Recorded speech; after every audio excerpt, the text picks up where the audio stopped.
but you take care of. The state always tries to use people and education in their own purpose. And I remember 50 years ago, for example, it was a special trend to teach and to learn science and physicists and chemicals and scientists were people, very important people, people of importance, as you know. And so many people have chosen such a way, but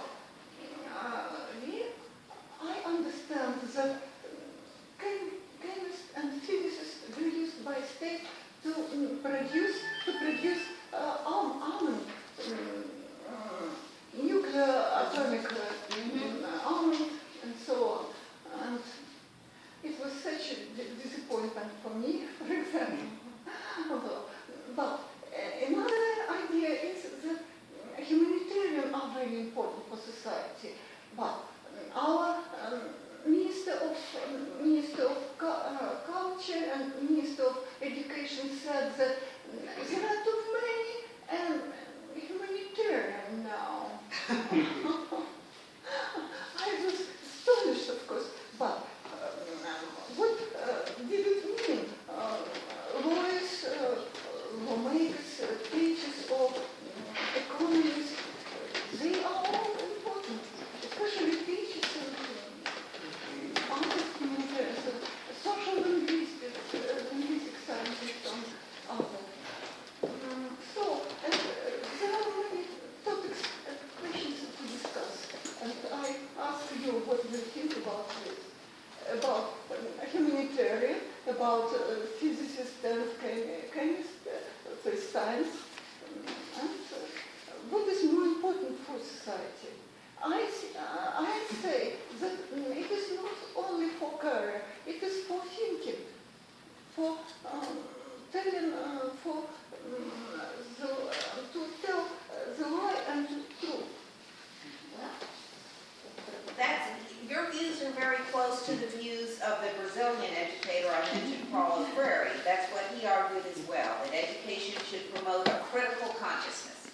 But, who knows what kind of questions people will raise. But, thank you. Other thoughts? I think that the first and most obvious thing what education is responsible of is that it should educate people and provide some up-to-date information, and it implies that education should be compatible with a contemporary social structure, so it should be compatible with politics and should be compatible with politics and contemporary structure, situation in the country. So you would say education should help people kind of fit in or find their way? Of course, yes. Would that include finding a job? Yeah, personal growth is also important. So it should be like double aim. Other thoughts? Just for me, I was going to another system of education in the Soviet times. It was a comprehensive education, because children should be prepared in all the ways of living. They should be prepared at homework, at housework, and professional. So I was prepared for many different ways of education also. Can I ask you, how did education differ during those times and in the present time? I will tell about education schooling now. And that's a good distinction. Yes. Yes. I have finished a school for teachers, pedagogical college. So I know for myself how to teach children in this. And I prefer this because I know it in practice. It opens a wide spectrum of ways in living.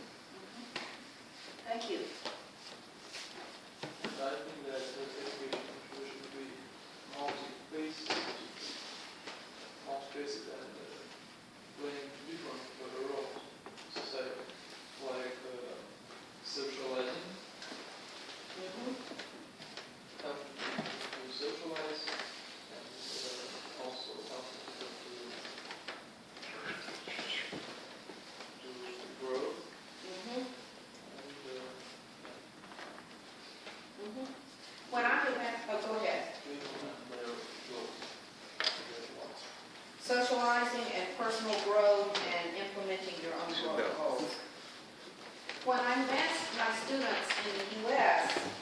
what they felt like they got from their education up until college, very often people will say they feel like they learned to socialize.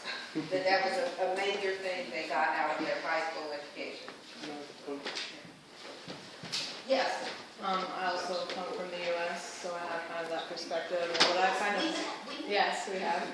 Kind of perspective I've noticed that is a flaw in our educational system is that often in history and in, social aspects, there's too much of a bias that it's trying to instill patriotism, but it kind of hides flaws that society has done or things that we should learn from.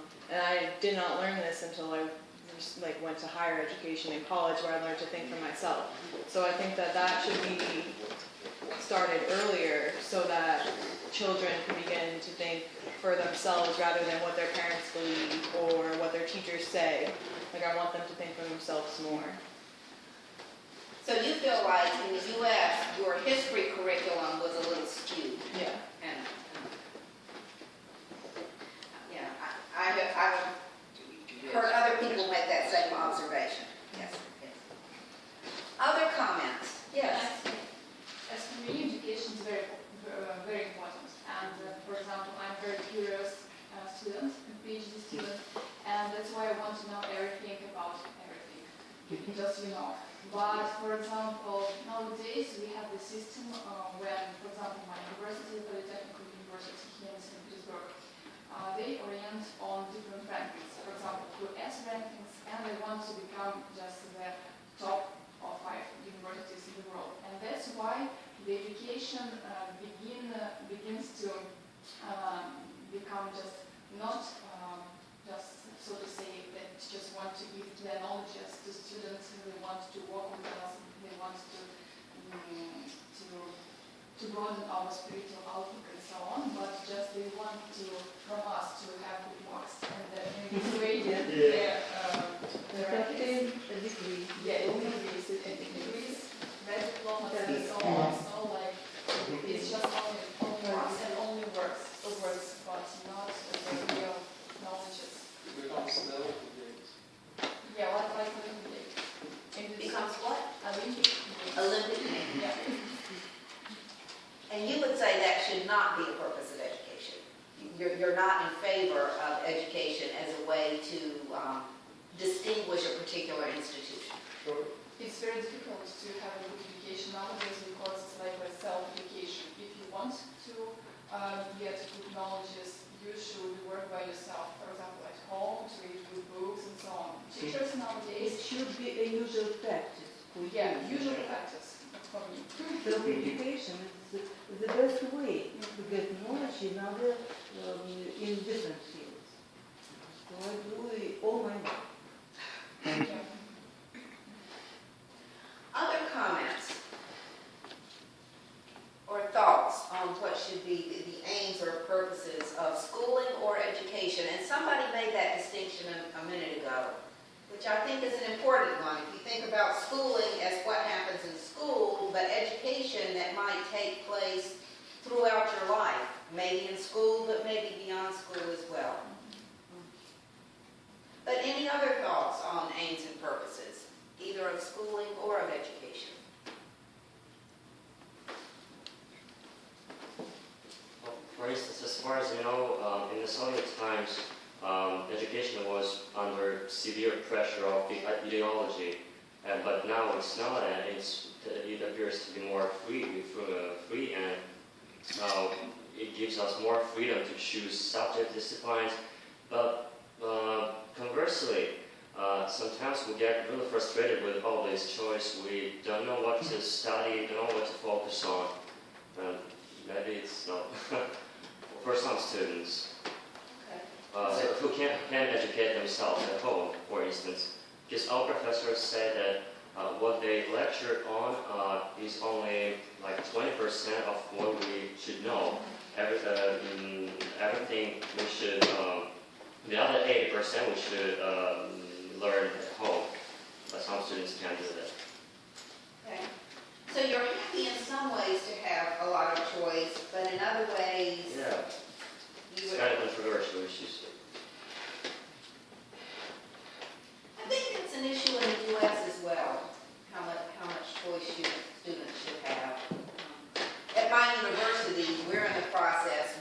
of providing students with less choice than they used to have. So we're having the same conversation.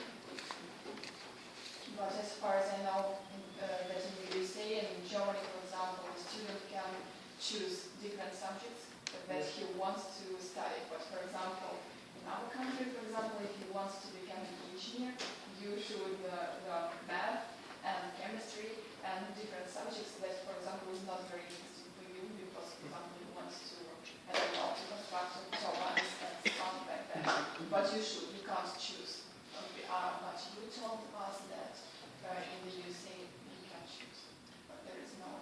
You can choose. At the college level, you major in something. So English, history, political science, math, foreign language, you major in something and you take requirements to fulfill that major.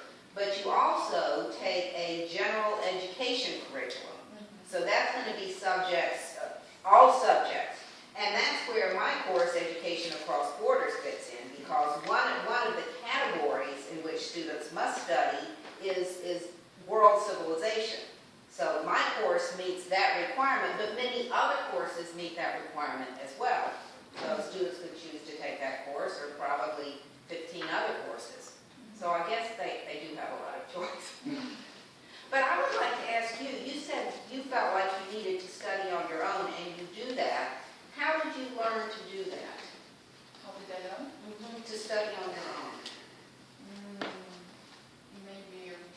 Maybe from schools.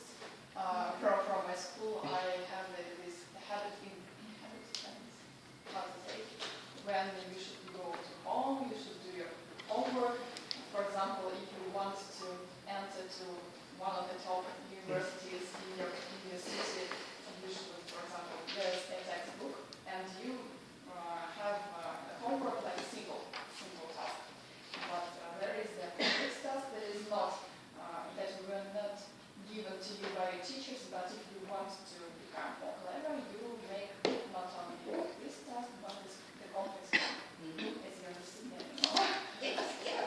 Yeah, and that's why you begin step by step, you begin to learn by yourself, to study English, because, for example, in the technical universities, they develop the English language because it's on the 0 stage. And if you want to speak with foreign people, for example, you should, for example, visit the same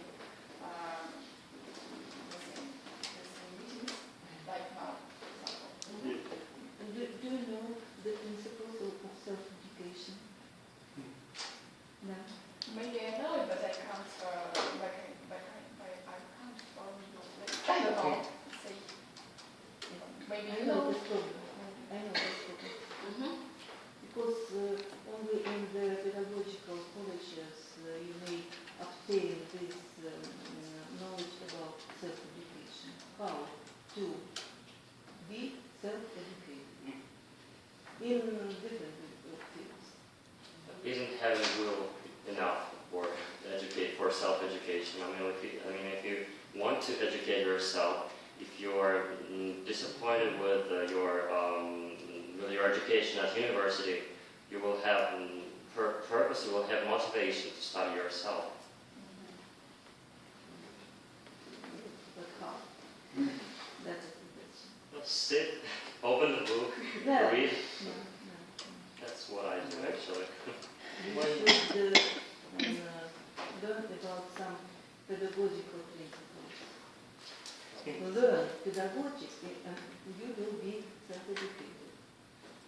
But if I burnt with this idea to become more clever and to get new skills, is it not enough? Should I really... I know. In practice and from my education in the college, what are these principles? And for example, one of them, Easy, from these principles, step by step. The only one. only one? Beginning from easy things, step by step, complicate. But it is all university. But you should know this principle and many others. Our professors say that the main purpose of classical education is is to not only to educate us, I forgot what I wanted to say, is to make us well-rounded people.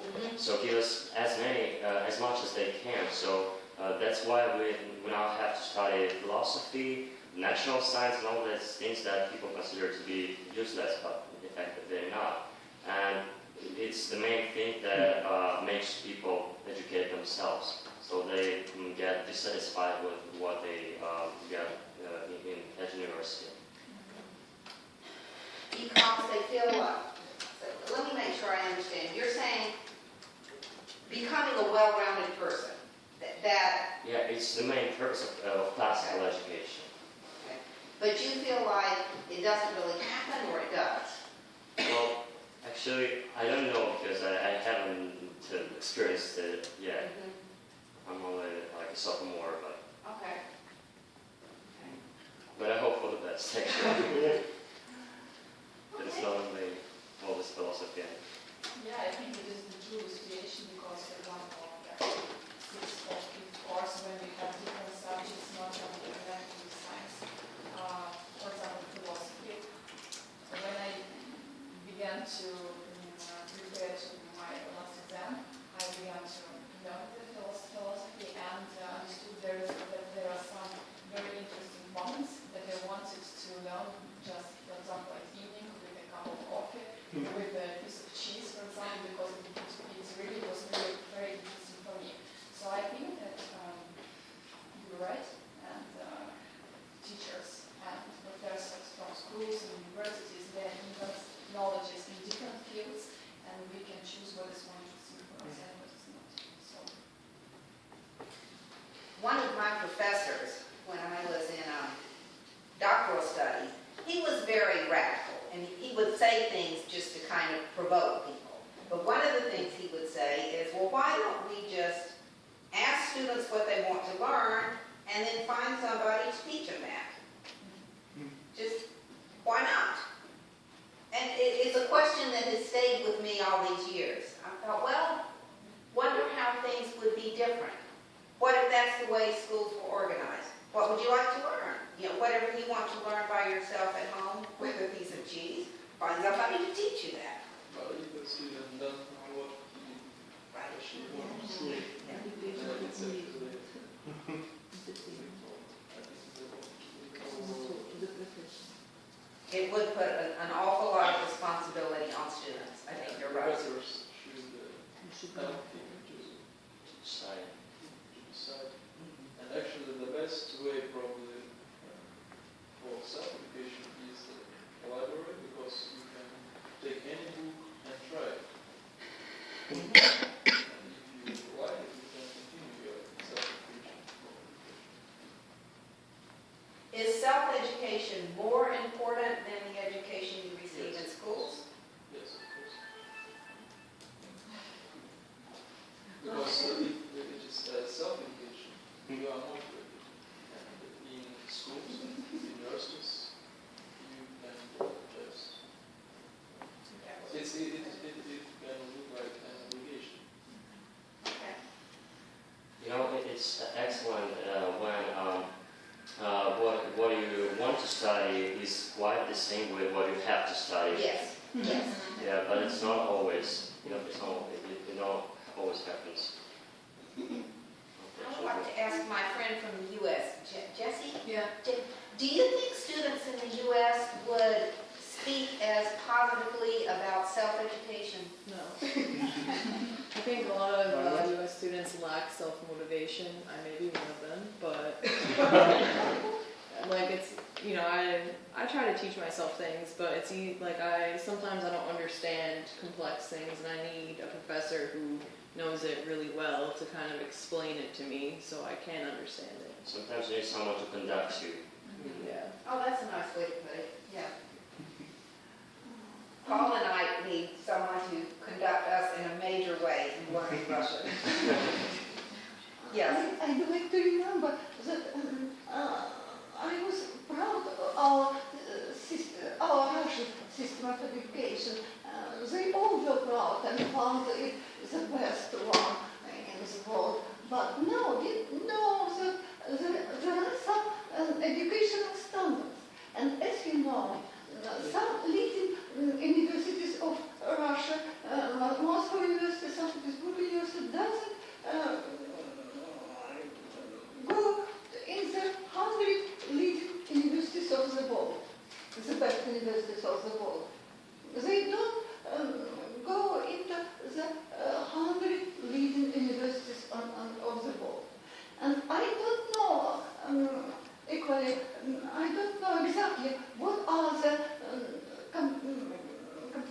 not know